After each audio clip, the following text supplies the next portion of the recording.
this month about remembering, that's what I've been doing a lot of, is kind of remembering things. And just like what David said, that was beautiful, David, your story about that man. And if I could have my first slide, Gilmore. That was the one Reverend Laurie made, which I love. That guy he's just really working.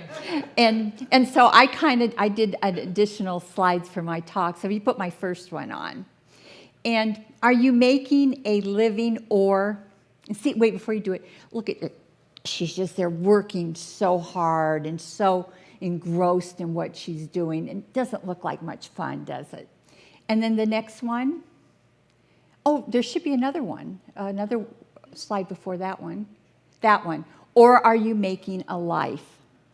And the reason I came up with that is my younger son studied abroad for a semester in Spain. He was in Granada. And he had this amazing family that was taking care of him. He called me one day and he goes, "Oh my God, Mom, I came home from school and my underwear were ironed and all my clothes were, and I go, oh, well, that's not your mother, I mean, I never even did their laundry once they knew how to work a washing machine, okay? You got dirty clothes? Yeah, there's a washing machine, there's a dryer, this is what you do.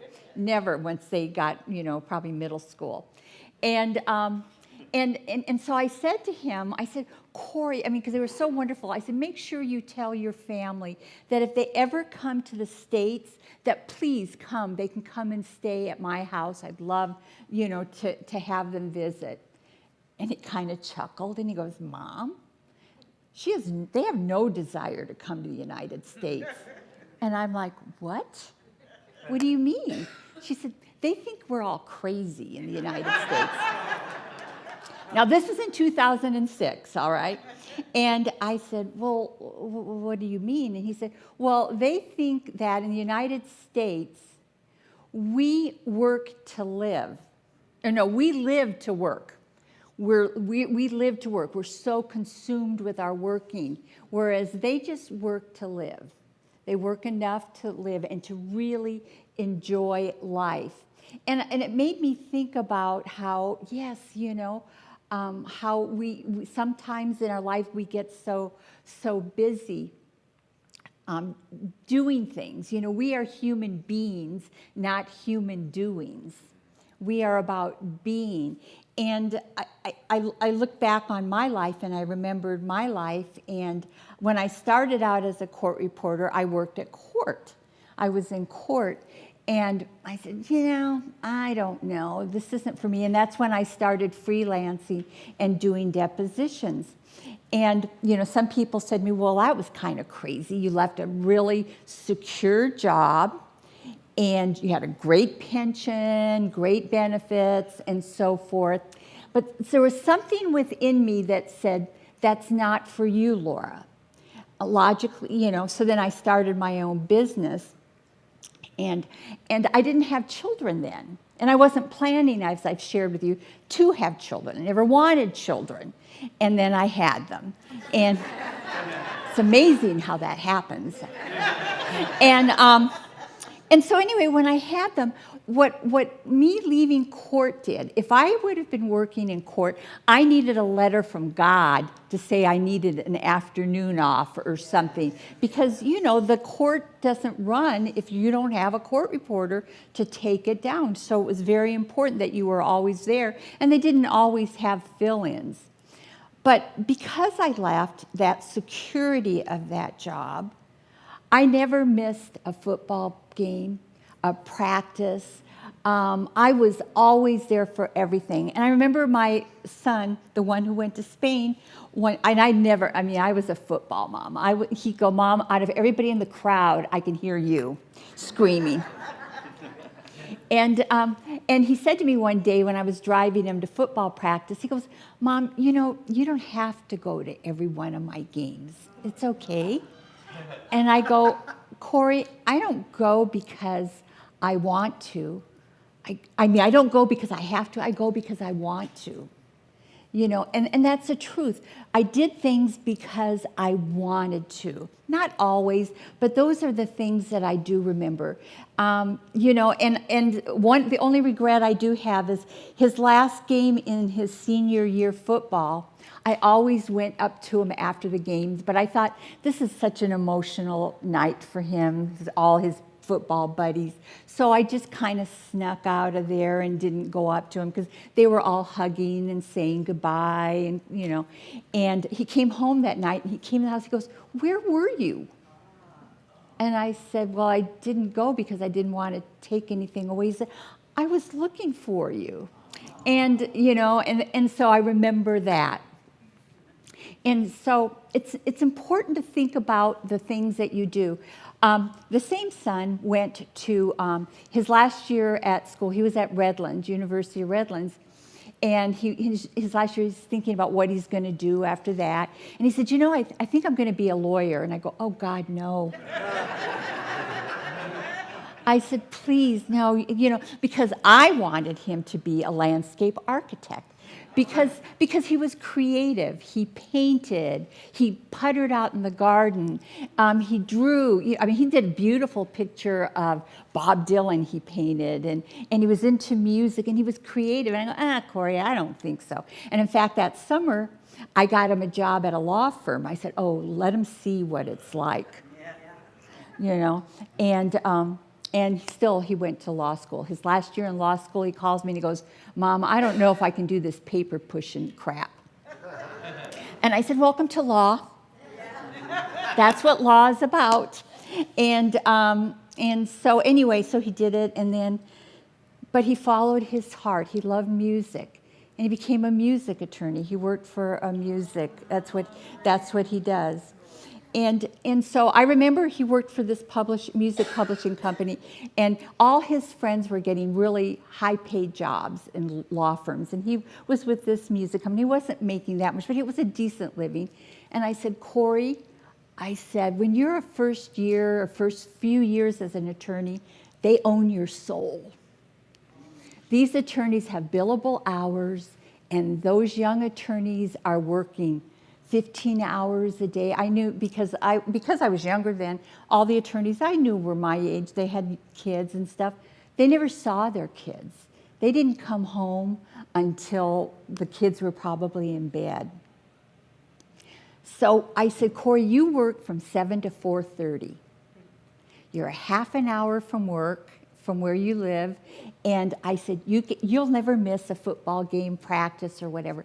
These are the things that are important. But where do we get these ideas that we have to work? Can I have my next slide? I love this quote. "Can you remember who you were before the world told you who you should be?" Is that, oh my gosh. And I remember my niece, Daniela. She would come home from grade school, and she had a whiteboard in her bedroom. She'd line up all her stuffed animals and her dolls, and she'd go to the whiteboard, and she would teach them what she learned that day at school. This is A, this is B, C. She would teach them what she learned. And I remember her coming downstairs all excited saying, "Mommy, I'm going to be a teacher when I grow up." And my sister said to her, "Oh, no, you're not. They don't make any money."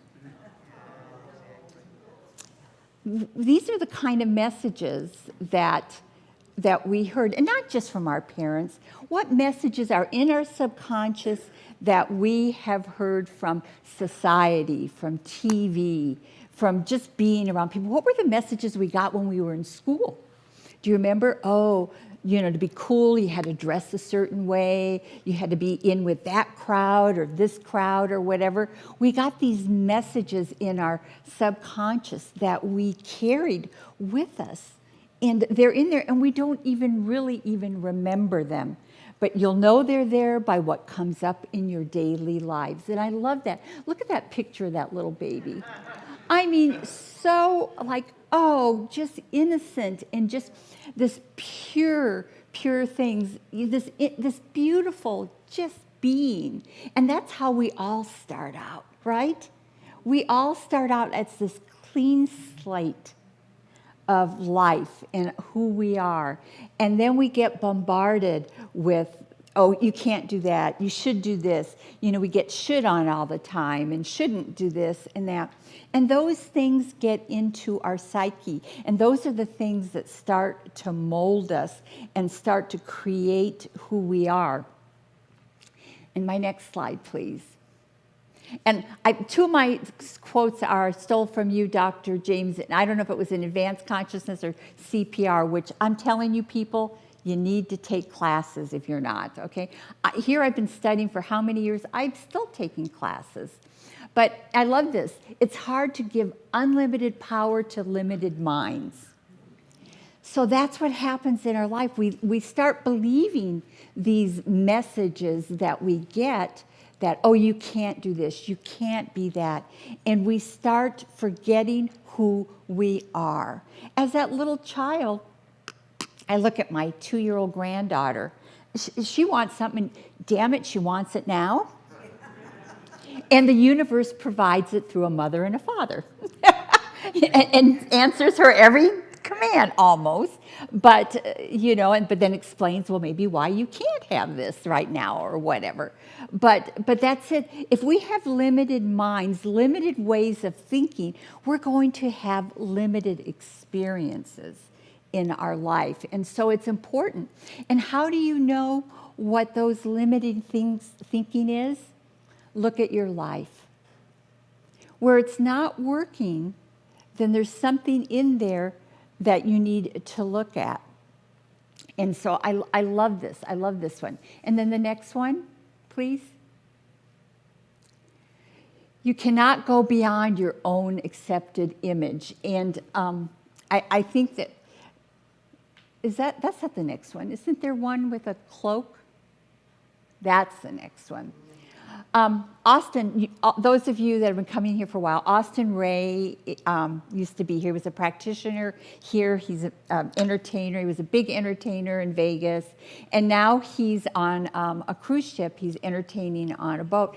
And Austin, here he's incorporated his love for music with traveling. And he sent me this picture from Monaco. And it's called the Conscious Cloak. And the purpose of the Conscious Cloak is to inspire us to reflect on ourselves and our actions. The artist was inspired by Albert Einstein.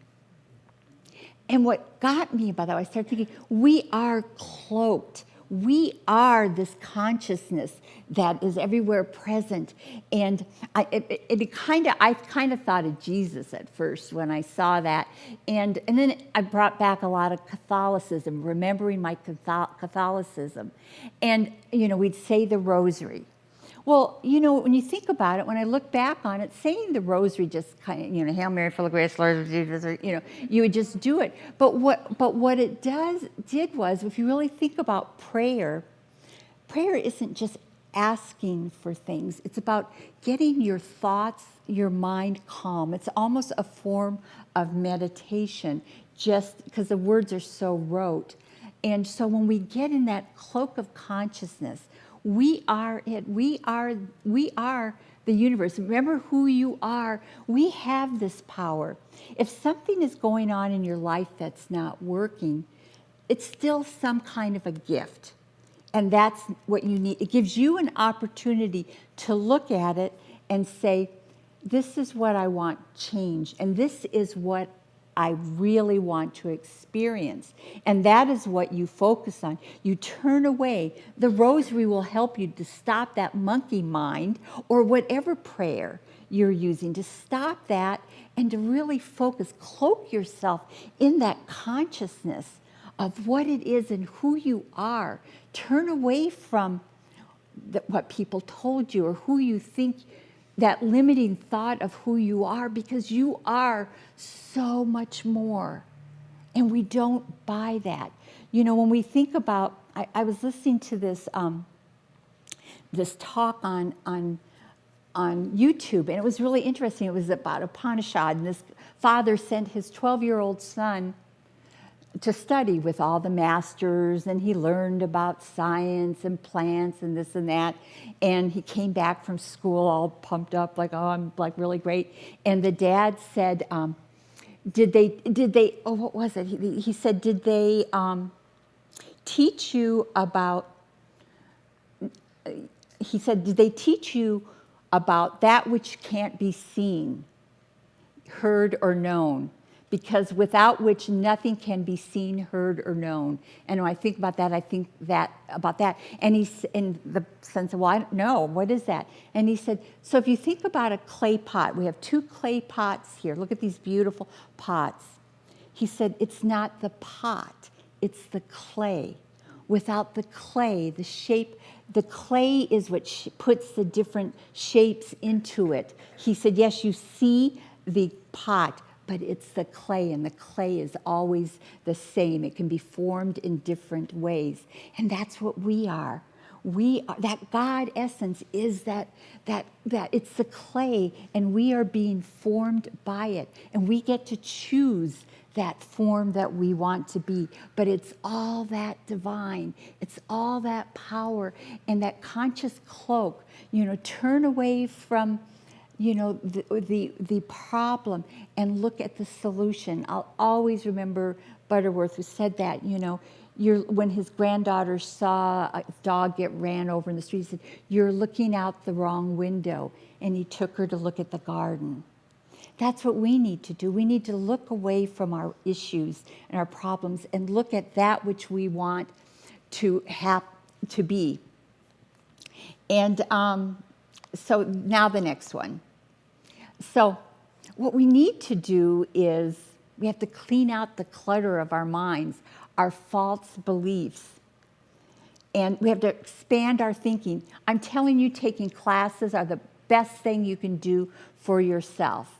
It gives you a new perspective on life, on what you're doing, what you're thinking, who you are.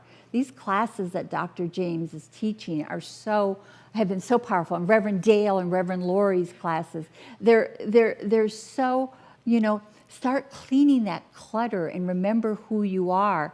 And also affirmations, really affirmations, start, instead of the negative things that are going in your head, start creating affirmations or getting great books with affirmations. Our Science of Mind, or this thing called You by Ernest Holmes, some beautiful affirmations. You want to reprogram, you want to get rid of the stinking thinking and put it in with the truth of who you are. And follow your inspirations. So here Corey followed his inspiration and went to work for this company, and then he got let go when the pandemic happened. But he already had clients and so forth. And so the great thing I think about the pandemic, I have to say, is Zoom. I love it. I still take depositions. When I think about my work, I love being here and working. This is not, it's like those women that were in the flower plant. They were working, but they were so filled with joy because they were doing what they loved to do. I come here, and Elizabeth, we've talked about this in Reverend Dale. Yes, we work here, but it's such a joy. It's such a wonderful joy to be part of this community and the love and the history that we have, from Dr. Tom to Dr. Joe and now to Dr. James. I mean, what a legacy we are part of here.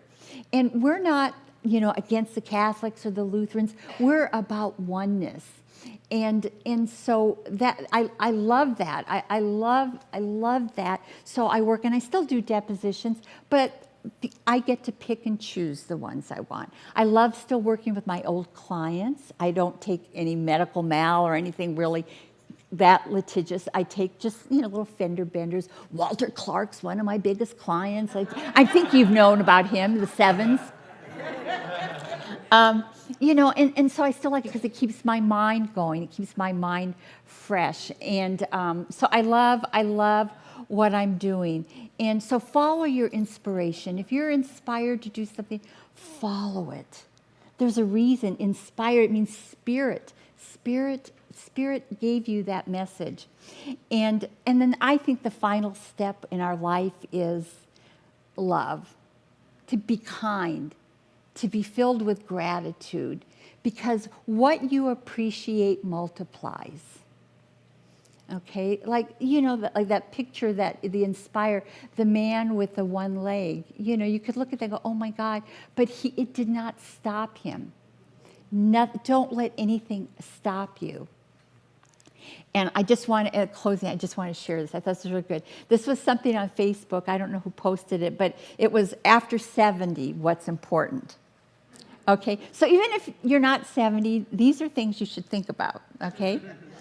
After loving my parents, my siblings, my spouse, my children, and my friends, I have now started loving myself. Do that and do it now. I don't care what your age is, okay? I have realized that I'm not Atlas. The world does not rest on my shoulders. Is that beautiful? That is so powerful. I have stopped bargaining with vegetable and fruit vendors. A few pennies more is not going to break me, but it might help the poor fellow save for his daughter's school fees. I always think about that when I always tip very generously when I go out to eat, because they work so hard. And you know what? And it makes me feel good to be able to tip them well, unless they really are crappy and they don't deserve it. Okay. I'm going to get in trouble for that one, too. And that's what the next one was. I leave my waitress a big tip. The extra money might bring a smile to her face. She is toiling much harder for a living than I am. Remember that. 5, I stopped telling the elderly that they've already told that story many times. Yes, please stop saying that. That story makes them walk down memory lane and relive their past. Remember that. That's so beautiful. I have learned not to correct people, even when I know they're wrong. The onus of making everyone perfect is not on me. Peace is more precious than perfection. Right? Boy. So I give compliments freely and generously. Compliments are a mood enhancer, not only for the recipient, but also for me. And a small tip for the recipient of a compliment, never, never turn it down. Just say thank you. I have learned not to bother about a crease or a spot on my shirt. Personality speaks louder than appearances. I walk away from people who don't value me. They might not know my worth, but I do. Yes. Right? All right. I remain cool when someone plays dirty to outrun me in the rat race. I'm not a rat, and neither am I in any kind of race. 11, I am learning not to be embarrassed by my emotions. It's my emotions that make me human. 12, I have learned that it's better to drop the ego than to break a relationship. My ego will keep me aloof, whereas with relationships, I will never be alone. I have learned to live each day as if it's the last. After all, it might be the last. Remember that. I am doing what makes me happy. I am responsible for my happiness, and I owe it to myself. Happiness is a choice. You can be happy at any time. Just choose to be. And so it is. Namaste.